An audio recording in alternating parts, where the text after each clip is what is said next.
as that campaign goes on.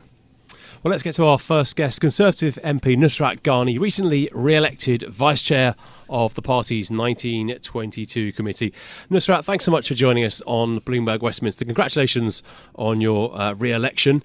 Now, are you happy that MPs have had enough time to make such an important decision? It does seem that we're rattling through these early stages very rapidly. It's been great fun to watch for politicos, but are MPs really getting enough time to make this choice?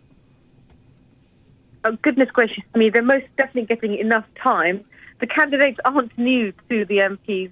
Westminster's quite a small space.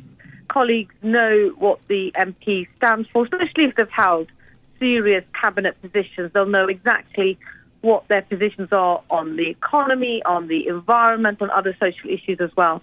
They would have seen them at the dispatch box, so they would have heard them at events in and around Westminster, let alone in Parliament. So none of the candidates are new to members of Parliament. Now, I understand that you're not giving your position on who you're favouring because of your position on the 1922 committee, but I'm wondering as so many candidates are now jockeying for space, has everyone really made up their minds already, or is there a lot of behind the scenes lobbying going on? I mean, it's hard to say. I think some of my colleagues would have had a firm decision immediately when they heard somebody was running, whether they were for them or they were uncomfortable about them becoming Prime Minister.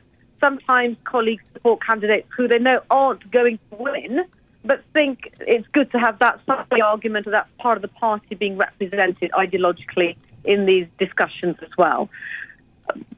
But of course, everything is still to play for, because you can, if you, for example, if you're particular party, if you're passionate about a particular issue for the environment, for example, you can continue to interrogate the candidates and ask them what the position would be, what processes would have in place to help you champion the causes that you most represent in Westminster. I suspect that everybody will be watching the debate tonight, because tonight's also about how you communicate to a wider audience, even though the votes remain in the hands of the 358 MPs.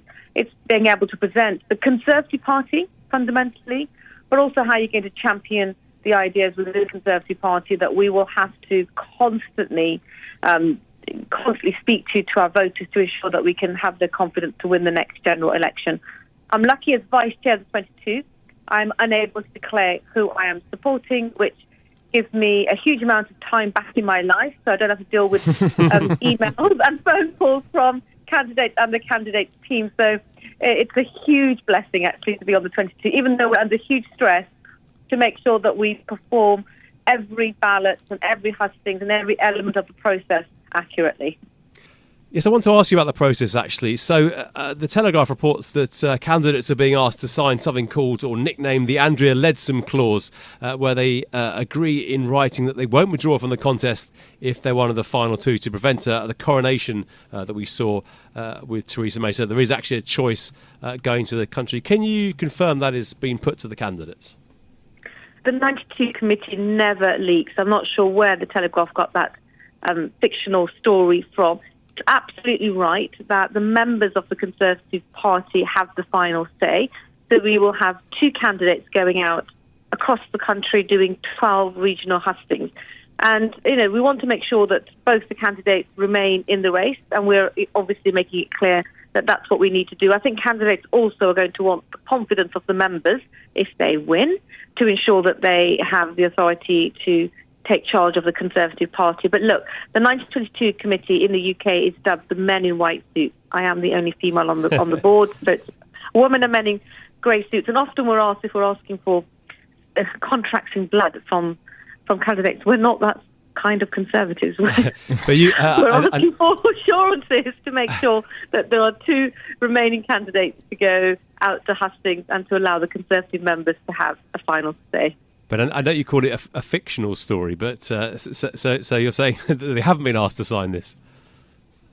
I have no idea what that is. I don't know what that is. What I do know is that it's been made very clear to the candidates, and obviously they want to do that too. They want to be able to get out to the country and make sure that they want to take part in the hustings, and it's absolutely vital that our members have a say at the end.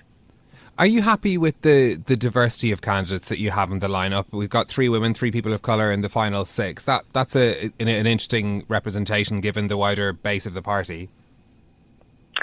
I think British politics is very different to other politics around the world, and the campaign for some has been quite quick. For others, they may have been thinking about this and preparing for quite some time.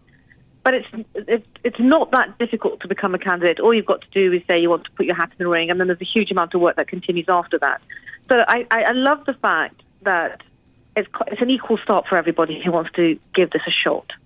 And I think it's fantastic for the Conservative Party to have such a diverse range of candidates, both in gender, both in race, but also shows you the different types of Conservatives that we have as well, because not all of them are aligned on all the big policy issues. But look, I'm a Conservative member of Parliament. I was my party's first female Muslim MP, and I was our country's first female Muslim minister. The Conservative Party is the place to be if you believe in the values of the Conservative Party and you want to be respected and just responded to on what you stand for. Now, Nusrat, should the new leader hold an election? I think I know what you're probably going to say to that. And if not, then shouldn't they stick to the 29 manifesto that they were elected on? Well, first of all, we have a parliamentary system, and the British public and our constituents vote for the makeup of the Parliament, and then Parliament, within its processes, decides on the leader of their party, and we as MPs and also with our members decide the leader of our party. We have an 80-seat majority. That's the confidence the public gave to the Conservative Party. So the Conservative Party will continue to legislate and respond to my constituents up and down the country. And the next election is due, I believe, in 18 or 24 months' time or even longer. There is an element of the Conservative Party airing its dirty laundry in public, the way that this contest is playing out, TV debates that we normally see reserved for national elections. Do you worry that perhaps this could be actually damaging to the party in the public eye to have this contest play out in this way? It's a double-edged sword, because one argument will be, and this is the argument that I firmly, sort of the side that I go on, which is this is a great opportunity for us to talk about Conservative values, Conservative policies, and lots of people in the UK are going to, if they're not already, have quite a difficult time ahead of them, especially when it comes to fuel bills and cost of living. And this will be a good way of showcasing the work that we're hoping to do with a new leader in place, and also showcase the work that has already gone on before, but how we're going to refresh the leadership and refresh our direction. And you're right, this is normally reserved for big election time events, but it just tells you the way that the media's moved on, social media is now heavily involved in campaigns, and also the public's desire to consume this sort of content. It's not everyone's cup of tea to be watching the leadership debate tonight, but it's amazing how many people are interested in politics, and hopefully they'll become more engaged, and that will make it a healthy place for our democracy.